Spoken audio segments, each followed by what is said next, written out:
like you said, he's got 3 rings, right? And just to clarify, none of those rings are with Toronto, right? Is Fraser Minton going to have more points than Slafkovsky this year? Fraser Minton sucks at hockey. This guy might not even be an NHLer, so we got to settle down on that one. Adelaide, no. Minus 160 on will they show her holding a drink in her hand. They are 2 points behind the St. Louis Blues in the wild card, and they are. Oh, the Blues are dog water. The Blues suck. The Blues are the worst of those 4 teams that I mentioned by a mile. And they're not a good hockey team. Care, like have some set of balls, have some response, have some pride for what the hell goes on the ice. It's so absurd. I'm looking forward to the parade, but that's going to be later in the year. I'd rather have so money in that than have Alber Soderblom. I would rather stack a bunch of garbage that I have in the corner of my room over here than have Alber Soderblom in that. He's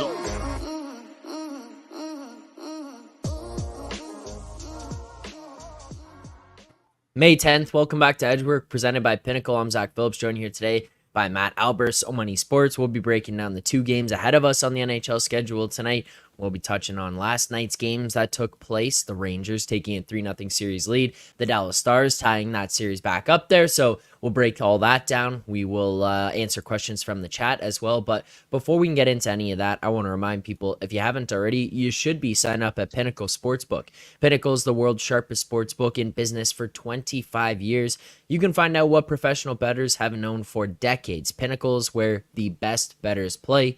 You must be 19 plus, located in Ontario. Please play responsibly. Not available in the U.S. Make sure to head on over to Pinnacle. And again, as we pull up numbers today, as we pull up different games, whether it's sides, totals, first periods, whatever it is, series prices, a lot of the time you're going to find the best price available at Pinnacle Sportsbook. So make sure to check that out.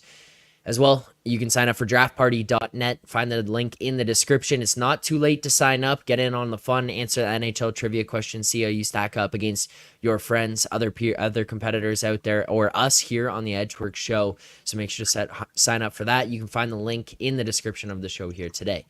Matt, let's go to you first here. 3-0. So Money's not wearing pants. I assume you're not wearing pants. Lotion's out in full force. How are you feeling about the Rangers up 3-0 right now? I mean, you already mentioned Pinnacle. If you have Pinnacle, you could have gotten a plus 154 yesterday. Like, the market just has not caught up to this matchup yet. It's so crazy. I mean, there's lotion everywhere right now. It's the vibes are high. Like, nobody saw 3-0 coming. I certainly didn't. Like, that. It's kind of crazy. I mean, the Canes kind of look lost, right? And like, I think what summed it up the best, not look lost, because they did play really well, is like, if you, and I know at least on the TNT feed right after the game, right after Panarin scores, they show the Canes bench and they just look like they don't know what the hell to do. The reaction is just like, how the hell are we down 3-0? It's like, I don't think they know what else they can do, because at 5-on-5 they're obviously just controlling the series, but their power play is absolutely killing them. Not only haven't they scored, but I think that's the second shorty they've allowed now in 3 games. I mean, Panarin looks good. He started scoring. He got the overtime winner. Like, Tony DeAngelo, I could go off forever. Like, it's hysterical watching him try to play hockey and just taking stupid penalties and trying to fight guys between TV timeouts and whatever the hell else he does. I don't know. Trying not to get ahead of ourselves, but like, the Rangers are just so well coached in this matchup, and they match up so well that everything the Canes try to do just plays right into their hands. And yeah, I really don't want to get ahead of ourselves here, but the 3-0 lead feels pretty damn good. Okay, well, let's hold on to some of those clips there. We'll let the social guys know to make sure to grab some of those from just 3-0 lead feels pretty good. So Money, looking over at that Rangers series right now, just from an outsider's perspective, I mean, last night I didn't get to catch too much of the game. I see it after the fact. I see that there was 47 shots on goal by the Carolina Hurricanes. There were 25 by the Rangers. And yet it's just like another one of those situations where the Carolina Hurricanes not able to necessarily rely on goaltending. What's going on in that series right now? What do you make of it? Everything that's gone on to this point, and is there any way that the Carolina Hurricanes can turn this thing around? Well, Matt mentioned how deflated Carolina looked on their bench, and even in Rod Brindamore's press conference, there was a lot of he looked defeated as well. This is what we saw last year against Florida as well, right? Like, that series shouldn't have been a sweep either. I don't know if the Rangers sweep or not, but it certainly looks like that's the way that we're headed. And we talked about this in the series preview show, right? Like the Rangers are not going to win any of the metrics that we look at in this series, and that's essentially by design as well. They feel very comfortable letting you carry the puck, and they're going to attack you on the rush, right? That's the way that they played all year. That's the way that this team has been built now for the last few years, and now that they have an elite power play. They have elite goaltending, so they can play looser in that respect, and they can afford to kind of sit back and wait to be able to go on the attack, knowing that any chances that they take, they have elite goaltending behind them to kind of bail them out, and that's the way that they're playing right now. It's strictly by design. So I mean, Carolina. It's it's the same issues, right? You can generate as much as you want, right? But there's an issue with finishing there, right? Matt mentioned their power play. Their basically their power play stinks, and they can't finish in front of the net. Like that's just what it comes down to, and it's not something that's just happening in the series. The lack of finish has been happening for them the last few years now. Yeah. Yeah. Yeah, I mean the power play looks lost. Just to put it bluntly, they look like they don't know what to do. They just spend the whole time passing the puck around the outside. They'll take a shot or two out there and just kind of hope to get a tip or something. And that's not even talking about the shorthanded chances against. Like the Rangers easily could have had 2, if not 3, shorthanded goals last night on different sequences. Yeah. I think, and Brendan Moore's a great coach. I think Laviolette's coaching circles around him in this series.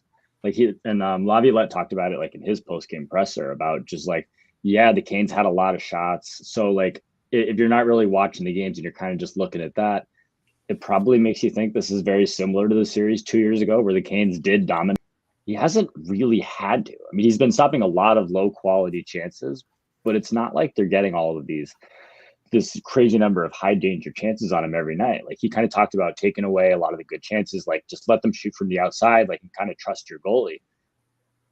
The Rangers are kind of hanging in there against them. And like if you look at kind of like the high danger chances, Canes aren't really dominating that too much. And again, just kind of the way the Rangers play, like they'll be happy if that's even close to even just with having the better finishing talent. And obviously the Canes are going to have more, but like if it's anywhere near close, like the Rangers are going to take their all-world goalie and their high-end talent above Carolina's every single day.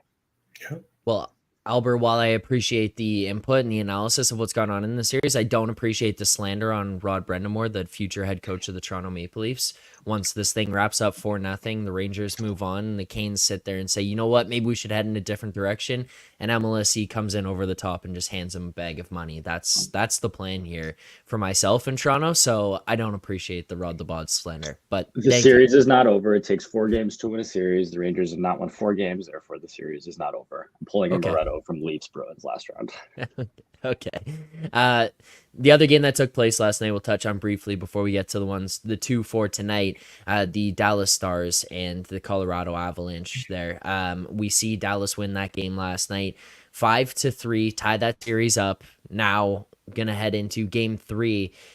We talked about not panicking after one game, not overreacting so money, and that was you were the first person to kind of bring it up here in the second round. Looking at even that Boston Panthers series ahead of game 1, you had talked about the fact that you thought this was going to be a game that the Bruins might take in that series. You see them all of a sudden flip the other way. Panthers 6-1 in game 2. I don't think those scores, you can overreact one way or the other to what we saw, how that one has swung. Now this series here, Dallas goes down 1-0 in the series after game 1, blows the lead in the first game, but last night able to get it done, 5-3 victory over the Avalanche. What do you make so many of the swing in that series, how we've seen this thing shift back and forth and the level of play right now for the Dallas Stars? Yeah, I think that both of these teams are going to go back and forth. They're going to play 7 games in this series, and it's going to feel like 17 games for them.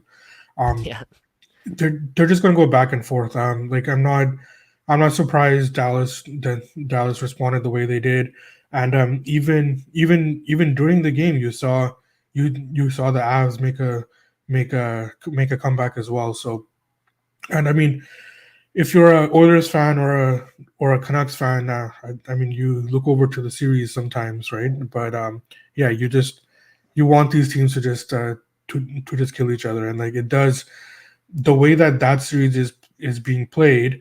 Um, if the Canucks and Oilers, if this does become more of a skating series, I think that bodes well for the winner of the Canucks Oilers series.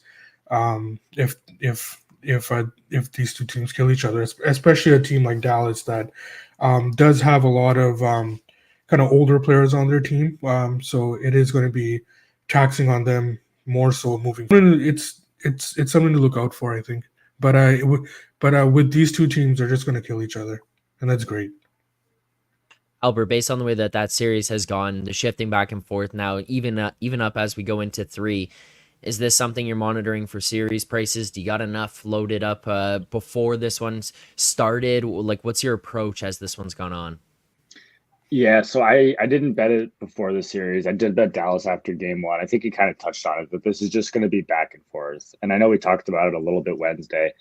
This series is simply for me Dallas's depth against Colorado's top guys. And when Colorado's top guys take the game over, they're probably going to win like they did in game 1.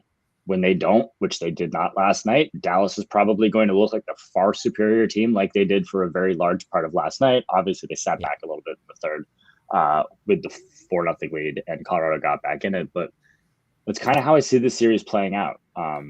I think that in the series, there's certainly opportunities to like live bet the other side, because I do see kind of what happened the last 2 games maybe happening a good amount, where like especially if Dallas can get an early lead, Colorado's got the talent to put up 2, 3, 4 goals in a hurry. And the same thing kind of the other way around. Like even if the Avs get up big, like Dallas could take advantage of Colorado's bottom 6, I feel like, and kind of work their way back in it. So this is kind of playing out more or less how I'd see. But yeah, I still think that Dallas is the better team here and will end up winning in the end. But it should certainly be a long series. All right, let's get to the 2 games for tonight. We've got the Panthers-Bruins game. We've got the Oilers-Canucks games ahead of us here, so we'll break each of those down as well. Try to answer some of the questions. Actually, we'll answer this one quickly here before we move on. Graham bringing up, I just realized this one. There's a book out there who we all know that pays out when a team goes up 3 goals. How much of a pro do you think that is? I won Dallas game 1 as well, for example, as they went up 3-0. Yeah, there are books out there that will do this. When you're the team that you've backed gets the lead. So money. How much are you factoring this into your pricing when you're placing wagers like this and using those types of books? Yeah, you should take advantage of that when you can. Yeah. So I know the book he's talking about, and if you're able to, I think you should. You got to consider the pricing as well, though, right? Like I know that Matt mentioned Pinnacle had Rangers at plus 154. Another book may have that at, I think they closed at plus 135, right? So you got to weigh that as well, right? Like it's a useful tool, but you need to understand that you're not going to get the best price in the market, right? So there are times when it's going to work in your favor, like in game 1. Also, it would have worked in your favor in game 1 in the Oilers game as well, but it's already built into the pregame price that you're getting. So if you can be guaranteed that your pregame price is close to a Pinnacle price, then it's okay. But you really need to monitor that as well. I wouldn't. It's a tool to take advantage of, but I wouldn't necessarily only bet because of the early payout. Yeah. Is there anything that you would do? So money, I guess I'm kind of curious for myself here actually as well. Anything that you would do to factor in like how much that's worth? Do you know what I'm asking here? Like how much is that worth when you're going to be placing that wager? Okay, this book is this much. Said book that Graham brings up is, X number of, I guess cents is probably not the best way to put it, but probability percentage or a percentage off of what the other book is that's being offered. Is that worthwhile to jump in on, or is there a certain amount that you need to jump in on that? I don't know if I asked that question very well. I apologize to people out there. I think I understand what you're saying. So there's no, for me at least, there's no formula. Yep. I think that it depends on market timing, right? So like if the market is moving, right, at certain times or through certain numbers, or as you anticipate news coming out, and books haven't necessarily adjusted yet because of that move has come out, because we know that there is a lag sometimes with in the NHL with the time in between the news coming out and the market moving. So if you're able to get it at that point from a book that moves slower but also pays out early at certain scores, I think that would be more beneficial. So basically what I'm saying is that it's not necessarily a pregame formula that I have derived that if we are this much off Pinnacle, we must bet here or there. It's more so that as the market is moving, and we know that it's going to dip down to a certain point, while a certain book hasn't moved yet, and it pays out early, that would be the optimal time to go bet into that book. Right. All right. Albert, anything to add to this? Yeah, I guess the only things I'd add to this are, and one of them got touched on in the chat, you got to factor the total in a little bit into this if you're thinking it's worth it. Like, yeah. I don't have a formula as to where it would be worth it. The total, obviously, higher total, more variance, more likely team goes up 3-0. And it's worth more in favorites, obviously, than underdogs, being that that's the team that's more likely to go up 3-0. But it's certainly not something that I kind of think about. I'm doing it on my own. All right, let's get to the games here tonight. And we'll start here in Boston, game 3. Game 3 of this one. The Bruins plus 110 here. That series tied 1-1. The Panthers minus 119. Best price available. Total 5.5 right across the board. Plus money to the over on that total right now. Alber, what are your thoughts on this game, side or total? And do you got any bets for us here tonight?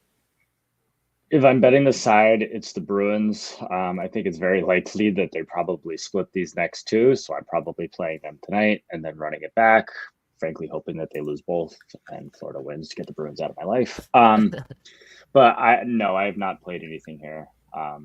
We'll sit back and hope Florida wins 7-0 and Montour licks Marchand again. All right, fair enough. So, Money, any bets for you in this game?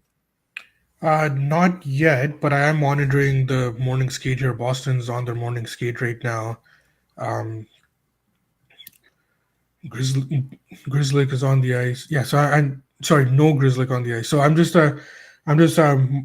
monitoring that skate. I wonder who they're going to start in goal. It looks like Swayman. They just announced that. Oh, did they? I mean, it looks like it's going to be him. Yeah, so I was kind of hoping that Montgomery kind of gets in his own way here and stuff and like overthinks the situation. But I mean, if it is Swayman, then there's no edge there. Although it looks like Bennett might be back for Florida. That'll be big because it kind of sets up their third line as well. And that's a dominant third line. And if they can set up their bottom six, in fact, with their top two lines intact, I think that would be an edge for Florida. So it's those two things that I'm looking at. I still maintain that Boston won their last game of the season in game 1, and I think that we're seeing Florida kind of taking over now. And it's not just it's 6-1 on the scoreboard, whatever, right? Like, I mean, games get away from teams all the time, but it's more so just physically as well. Like Boston, and I know this firsthand, right? This is no secret. Like, it's been going on for probably decades now that Boston likes to kind of impose themselves physically when things aren't going right for them during a playoff series, and they try, but Florida showed that they're not going to back down. And like we've talked about this Florida team not only are they elite defensively, offensively, they have they have they have the killer in them as well. So I think that Florida would have no problem going into Boston tonight. The price is a little bit off, but if Bennett does play, then I'll play the Panthers. Okay. There you go. So some actionable information to take a look at throughout the course of the day here today. And as information comes out, final game of the day to take a look at. So money, I'm going to give the floor over to you. You see the Vancouver Canucks plus 111 best price, the Oilers minus 121 here, and total for the most part at sitting at 6 right now. What are your thoughts on this game, whether it be based on the betting market or just your general feel heading into this one, the vibes heading into this one? So the vibes Wait, are actually, great. so money. Yeah. Are you going to the game tonight, and is Matt Russell joining you? That's I an am important thing going. to know. I am going to the game, but Okay. Matt Russell is already in Toronto.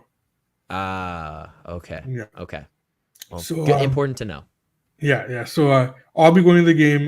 Matt won't be. I'll be taking my son to his first ever playoff game. We don't know when it's going to happen again, so it's important for me to be able to do that. Yeah, in terms of the game, it is.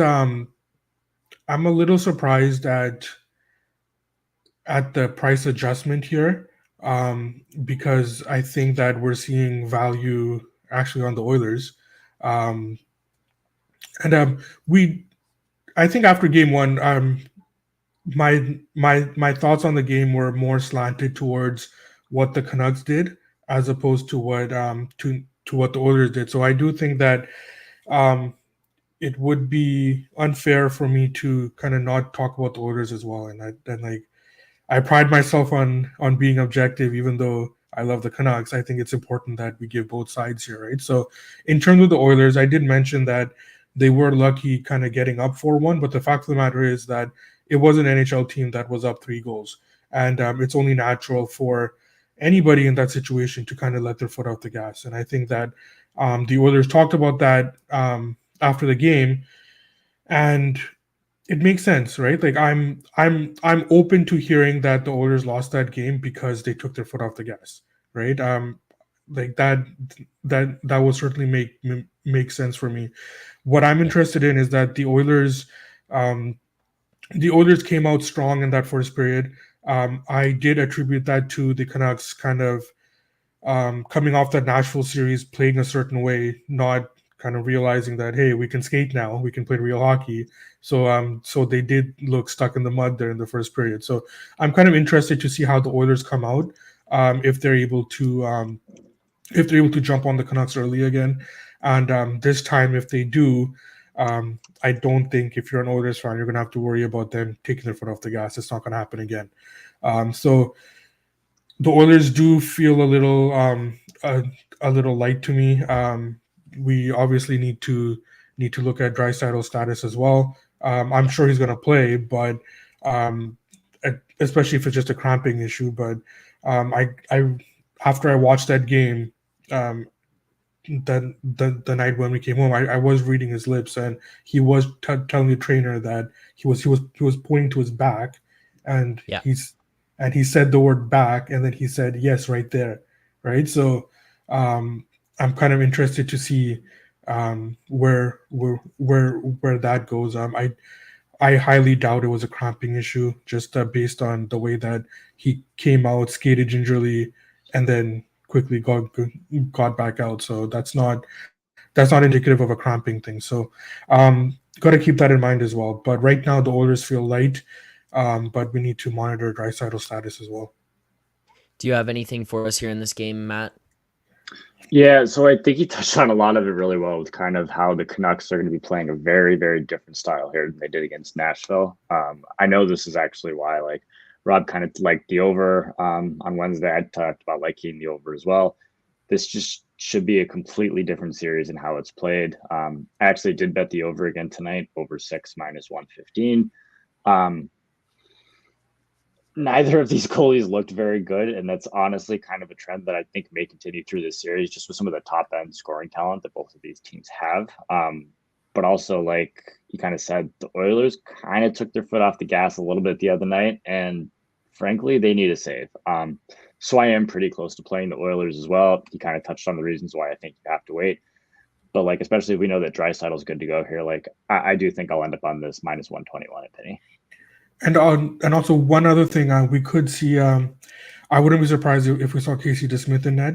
And again, this is not an indictment on Sheelos at all, right? Like, I mean, he's played very well, but the fact of the matter is that if Ian Clark, the goaltending coach for the Canucks, and Talkit, if they kind of see any technical breakdowns that are occurring, which occurs often in when younger goalies are playing a string of games, if they do start seeing that, they'll have no problem going back to DeSmith. They have full confidence in him. He's one of those, we've talked about this before, he's one of those locker room guys that the team does show up for, and so they have to make the determination if that bad game from Seelovs was him starting to break down, or because he was off too long after in between the series. So whatever they decide, we could see Casey DeSmith, and if it is Casey DeSmith, the market likes going against him, so that would be another thing to keep an eye out on for. Yeah, and just to kind of touch one last thing on that, like this is something that we see a lot with goalies that you just touched on that aren't used to playing every night. Is kind of once they do start playing 2, 3, 4, 5, whatever it is, games in a row, they do get fatigued a little quicker just because they're not used to it. Their form does start to break down a little bit. So I definitely think that there could be something to that. So it's definitely something to monitor. Well, when you're handicapping this game here tonight, just remember a couple things. First, so money in attendance. So there you go. Canucks Steam probably going to come in here as soon as we get off the show. So money will be in attendance. So make of that what you will. And Alber on the over. So we might get a 2-1 game here tonight. So we're going to grab the over.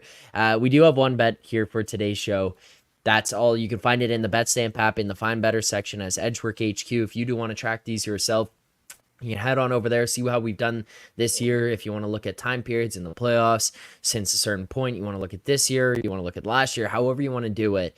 We are tracking one bet here tonight. We're going to grab the over 6 in the Oilers-Canucks game, minus 112, full unit there. So that is our best bet for tonight, the over 6, minus 112 in the Oilers-Canucks game. Thank you so much to everyone who tuned in here today. If you haven't already, hit that like button, subscribe here to the channel, turn on notifications. So money. Matt, thank you guys for taking the time to do this here today. Matt, appreciate you filling in. Appreciate everyone in the chat who showed up. So money. Good luck at the game here tonight. I will be cheering for you. I am a Canuck here. I am a Canuck tonight. Alber, you know what? Actually, somehow... Okay, somehow both of you guys at this point, and this is the one show where I am in support of both of your teams. I'm in support of both of your teams. Yeah. All right. Well, enjoy the games tonight, gentlemen. Everyone in the chat, we'll be back here on Monday morning at 10:30 a.m. Eastern time. Have a good weekend. Enjoy the games tonight. Good luck on your bets.